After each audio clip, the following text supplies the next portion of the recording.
lo que pasó con una de las mayores tragedias en una comisaría. Y tremendo también lo ocurrido en Pergamino. 7 presos murieron y uno resultó gravemente herido. Aproximadamente 18:40 recibimos una llamada de emergencia al 147 donde nos estaban informando que en la comisaría primera se había producido un incendio. Esto tiene que ver con 7 muertos en una pelea en una comisaría en Pergamino. El día después de una comisaría desbordada de presos y con sospechas contra los uniformados. ¿Cuántos presos entraban en esa comisaría primero de Pergamino? No más de la mitad de 19, no más de 9, y había 19. A ver, esto no es algo aislado, sino que se repite a lo largo y a lo ancho de todo el país, y en especial en la provincia de Buenos Aires. Tener comisarías sobrepasadas, con una sobrepoblación impresionante. El fuego se inició dentro de un pabellón. Por supuesto, los presos estaban adentro de ese pabellón, encerrados. Y la policía, ¿qué hizo, digamos, frente al fuego? ¿Llamó a los bomberos? ¿Abrió la celda para que salgan y no se mueran quemados? Digamos, ¿qué hicieron?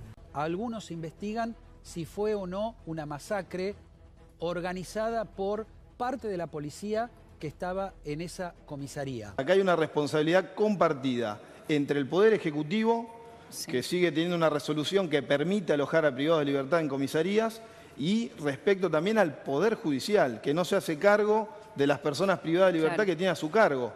No solamente un juez de garantía, sino cualquier tipo de juez que tiene a cargo una persona, en este caso todos procesados, se tiene que hacer cargo y velar por el respeto de los derechos y garantías constitucionales. ¿Cuántos policías custodiaban en ese momento a los presos como para no haber podido pedir auxilio si al lado estaba la departamental? No es que estaba la comisaría en el desierto de Sahara, estaba al lado de la departamental. La libertad se las tiene que cuidar y resguardar. En este caso son personas que se les está investigando por distintos delitos, que encima la mayoría de los que estaban ahí eran delitos que no eran mayormente graves.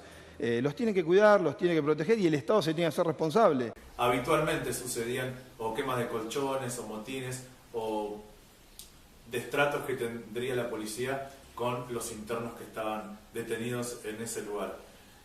Generalmente cada mes y medio teníamos que hacer algún tipo de nota respecto a algún hecho que sucedía en la comisaría primera porque eran reiterados esto que sucedía. Hubo un motín en diciembre de 2005, hubo muertos en el año 2003, 3 muertos en el año 2003, hubo varios casos de hechos de apremios ilegales o de chicos golpeados, hubo anteriormente circunstancias de superpoblación, es decir, los hechos relacionados con la comisaría primera de Pergamino no tienen que ver con la comisaría en sí, sino con una exposición de lo que había ocurrido durante mucho tiempo con la situación policial en Pergamino y en la Argentina, o principalmente en la provincia de Buenos Aires. Una consecuencia anunciada de falta de políticas en materia de seguridad, en este caso respecto al alojamiento de privados de libertad en comisarías, lo cual no tendría que suceder bajo ningún punto de vista. En el año 2003, octubre del 2003, había 20 presos. O sea que la historia de superpoblación en esa comisaría es vieja. De los 20 presos, en 4 días aparecieron muertos 4. 2 quemados, 1 ahorcado y 1 fue envenenado porque en la comida le pusieron vidrio molido. En octubre de 2003 hubo 3 detenidos fallecidos en medio de una semana en la comisaría primera, que generaron muchas sospechas. Caso Castro, caso Tovares, caso Belizán. ¿Por qué murieron los presos en la comisaría primera? Familiares marcharon por las calles de la ciudad exigiendo la claridad del caso. El caso de Roberto Castro, las similitudes son muchísimas, hay muchísimas similitudes y hay también algunas diferencias. En primer lugar, bueno, se trató aparentemente de un motín y según se comentó en su momento y en la causa penal en su momento también, la cuestión de las autolesiones de las que se hablaban. Se señalaron que se habían lastimado adentro de la celda y habían incendiado colchones y habían resultado de eso 2 presos heridos. Uno de ellos era Roberto Castro y el otro uno de apellido Tavares, si no me equivoco.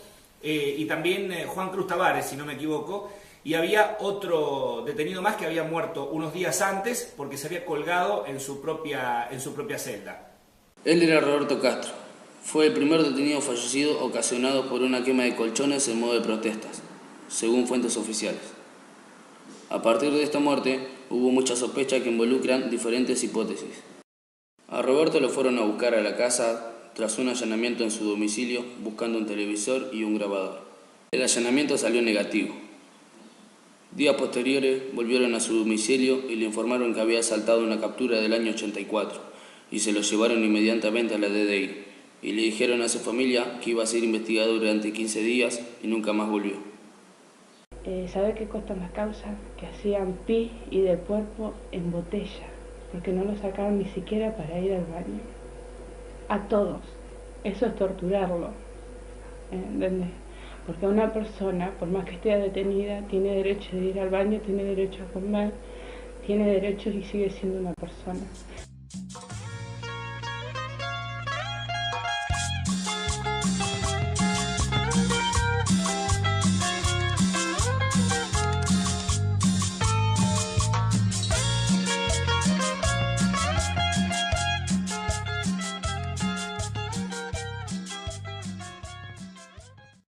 La comisaría primera fue un lugar de detención clandestino. Estuvimos ahí presentes cuando se puso la placa, acompañando además a los diferentes movimientos de derechos humanos, con quien tenemos una estrecha relación por todo lo que hacen aquí en la ciudad de Pergamino. Fue en octubre del 2015 y recuerdo que había todo el arco político presente porque realmente era un hecho muy importante que se declarara finalmente que este lugar había sido un centro de detención. La comisaría de Pergamino funcionaba, al igual que otras tantas comisarías de la provincia de Buenos Aires, como primer punto a donde se llevaba al detenido, al detenido, mal dicho detenido, ¿no? Al secuestrado, al desaparecido. Se lo llevaba a la comisaría, se producía la toma de datos, se hacía una especie de fichaje, inmediata y sistemáticamente la tortura. En ese momento, esto está comprobado por los juicios que se hicieron en 1985 y por todos los juicios que vinieron después. La comisaría primera durante la dictadura militar fue un centro clandestino de detención. En ese lugar se secuestró, torturó y desaparecieron personas.